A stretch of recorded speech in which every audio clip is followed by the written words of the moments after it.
জুতোটা পরে নাও না বা জুতো পরে নাও। ৭৯তম স্বাধীনতা দিবস অর্থাৎ পতাকা উত্তোলন করলাম। একটা জিনিস আমাদের কনফিউজ হয়ে যায়, আমার মধ্যে যদি কিছু ভুল থাকে সেটা শুধরে দেবেন, আমি যতটুকু জানি বলছি আপনাদের। পতাকা উত্তোলন আর পতাকা উন্মোচন এটা আমরা গুলিয়ে ফেলি।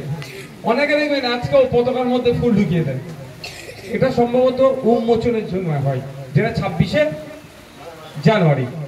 আর ১৫ই আগস্ট হচ্ছে কি পতাকা উত্তোলন, এখানে ফুল দেওয়া যায় না, এটা যেন মনে থাকে যদি আমাদের সত্যি ঠিকঠাক হয়েছে।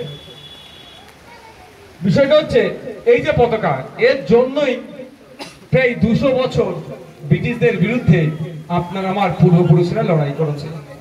একদিকে বিনয় বাদল দীনেশ, একদিকে আশফাকুল্লাহ, একদিকে প্রীতিলতা, একদিকে মাতঙ্গিনী হাজরা, একদিকে বিরসা মুন্ডা, একদিকে ক্ষুদিরাম, একদিকে ভগৎ সিং, এইরকম করে হাজারো হাজারো লাখো লাখো স্বাধীনতা সংগ্রামীরা লড়াই করেছে, ব্রিটিশদের বিরুদ্ধে সংগ্রাম করেছে।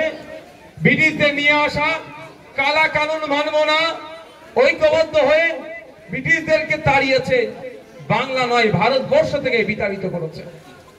এই বিতাড়িত করার পরে ১৯৫০ সালে দেশ একটা বই পাই, কিতাব পাই, দেশ একটা সনদ পাই, সেটা কি সংবিধান, কনস্টিটিউশন অফ ইন্ডিয়া, ভারতের সংবিধান।